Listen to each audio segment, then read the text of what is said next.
ओम श्री सद्गुरु परमात्मने नमः। 11वां सर्ग।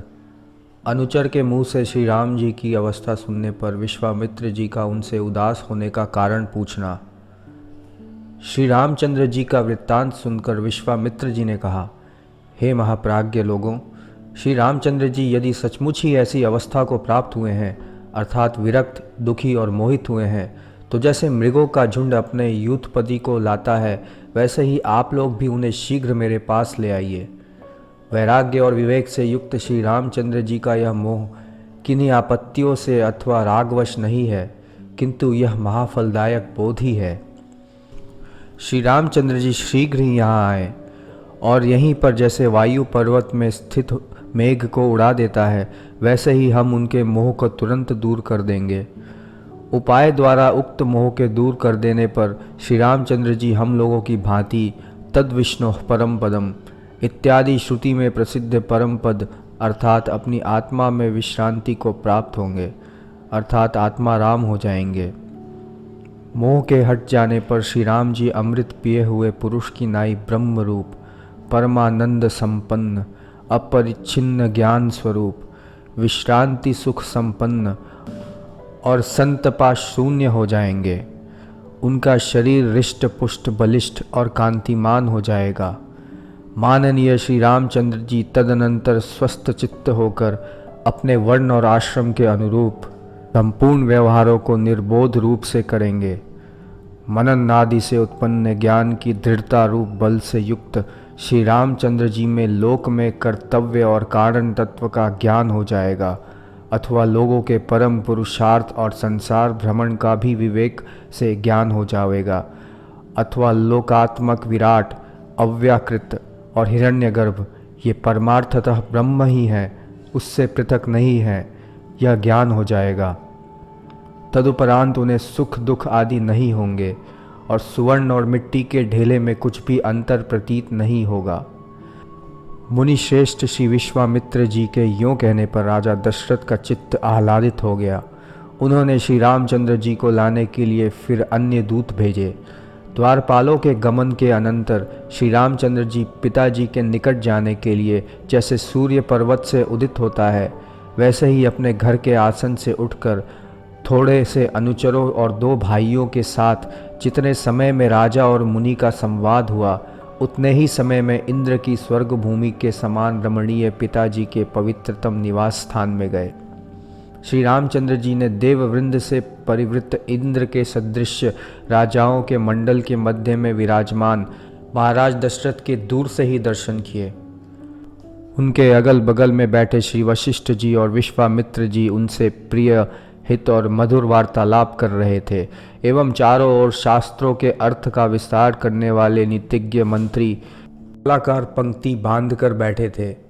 यथा योग्य स्थान पर खड़ी हुई अतएव मूर्तिमती दिशाओं के सदृश हाथ में सुंदर चवर ली हुई ललनाएं महाराज पर चवर डुला रही थी। इधर वशिष्ठ, विश्वामित्र आदि ऋषि वृंद दूर से अपने निकट आ रहे साक्षात कार्तिकेय के तुल्य रूपवान और बलवान श्री रामचंद्र जी को देखा।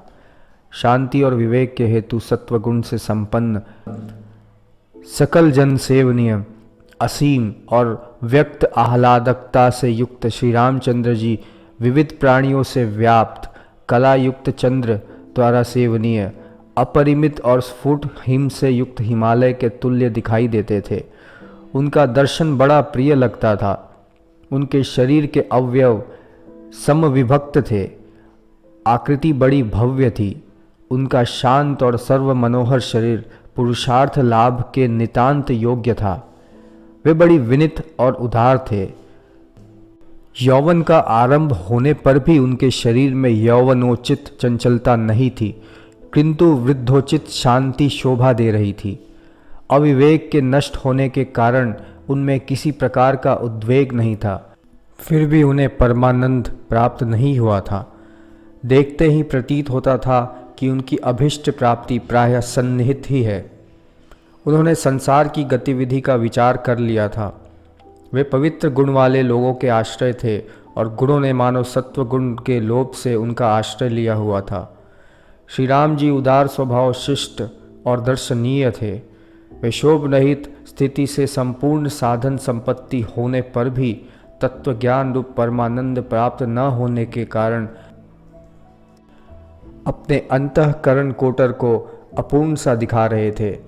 इस प्रकार अनेक गुणों से परिपूर्ण और अत्यंत निर्मल परिमित हार और वस्त्रों से सुशोभित श्री रामचंद्र जी ने दूर से ही चंचल और सुंदर चूड़ामणि की किरणों से दैदीप्यमान, अतएव भूकंप से चंचल सुमेरु के सदृश सुंदर मस्तक से प्रणाम किया। जबकि विश्वामित्र जी रामचंद्र जी को ले आओ यो रामचंद्र जी के विषय में राजा से कह रहे थे, उसी समय कमल नयन श्री रामचंद्र जी श्री पिताजी के चरणों में प्रणाम करने के लिए समीप में आए। श्री रामचंद्र जी ने पहले पहले पिताजी को प्रणाम किया। तदुपरांत माननीय पुरुषों द्वारा भी प्रधान रूप से सम्मानित वशिष्ठ और विश्वामित्र जी को प्रणाम किया। तदनंतर ब्राह्मणों को, बंधुओं को और फिर बड़े बूढ़ों को प्रणाम किया। तदनंतर राजाओं द्वारा किए गए प्रणामों को तनिक झुकाए मस्तक से, प्रसन्न दृष्टि से और मधुर वाणी से ग्रहण किया। समचित्त और देवतुल्य दर्शनीय श्री रामचंद्र जी मुनियों का आशीर्वाद ग्रहण कर पिताजी की पवित्र सन्निधि में पहुँचे। स्नेहमय राजा ने प्रमाणशील रामचंद्र जी का सिर सूंघकर आलिंगन किया और जैसे राजहंस कमल को चूमता है वैसे ही बार बार उनका मुंह चूमा। शत्रुतापन राजा ने श्री रामचंद्र जी की नाई लक्ष्मण और शत्रुघ्न का भी आलिंगन और चुम्बन किया।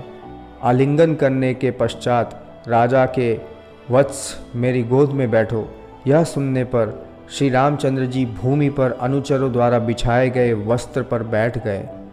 राजा दशरथ ने कहा, पुत्र तुम विवेक संपन्न हो एवं विविध कल्याणों के भाजन हो। तुम अविवेकियों की नाई शिथिल बुद्धि से अपनी आत्मा को खिन्न मत करो।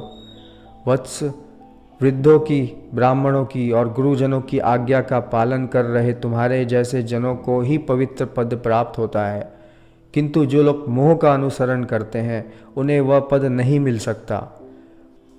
पुत्र, तभी तक आपत्तियां निर्बल होकर दूर रहती हैं जब तक मोह को अवकाश नहीं दिया जाता। मोह को अवकाश मिलने पर तो वे बड़ी बलवती हो जाती है। श्री वशिष्ठ जी ने कहा, हे राजपुत्र, हे महाभोज, तुम बड़े शूरवीर हो। तुमने दुख की परंपरा के जनक और कठिनाई से नष्ट होने वाले इन विषय रूप शत्रुओं पर विजय पा ली है। ऐसे प्रभावशाली होने पर भी मूढ़ लोगों के योग्य विक्षेप रूप बड़ी तरंगों से, महान आवरण रूप शैल्य से युक्त मोह रूप समुद्र में अनात्मज्ञ की भांति क्यों निमग्न होते हो? श्री विश्वामित्र जी ने कहा, राजकुमार, चित्त द्वारा की गई चंचल नील कमलों के तुल्य नेत्रों की चंचलता को छोड़कर कहिए कि आपके मोह का क्या कारण है। जैसे घर को चूहे खोद डालते हैं, वैसे ही जो मन की व्यथाएं आपके चित्त को दुखी कर रही हैं, वे किस लिए हुई हैं, कितनी हैं और कौन सी अभिलाषा को प्राप्त करने पर शांत होगी? ठीक है, मन की व्यथाओं के कारण प्रसिद्ध हैं, पर आप उन अनुचित व्यथाओं के उचित पात्र नहीं हैं। आपन्न अर्थात आपत्ति युक्त अथवा दरिद्र ही उनका पात्र हो सकता है। आपकी सभी आपत्तियां आपके पिताजी के प्रताप से ही नष्ट हैं, अतः आपके द्वारा आपत्तियों में निरसनीय कुछ है ही नहीं, और फिर आपकी आपत्तियां तो स्वतः ही निरस्त हैं। हे अनघ, जिस पदार्थ की आपको अभिलाषा हो उसे शीघ्र कहिए, वह आपको निश्चय मिलेगा, जिसकी प्राप्ति से फिर मानसिक व्यथाएं आपको कष्ट नहीं पहुंचाएंगी। श्री रामचंद्र जी ने महामुनि श्री विश्वामित्र जी के उक्त वाक्य को, जिसके गर्भ में अपनी अभिलाषाओं के अनुकूल प्रकाश निहित है, सुनकर खेद त्याग दिया। जैसे कि मेघ के गर्जन पर अपने अभिमत पदार्थों की सिद्धि का अनुमान करने वाला मयूर खेद को छोड़ देता है। 11वां सर्ग समाप्त। ओम पूर्णमदः पूर्णमिदं पूर्णात् पूर्णमुदच्यते पूर्णस्य पूर्णमादाय पूर्णमेवावशिष्यते। ओम शांति शांति शांति।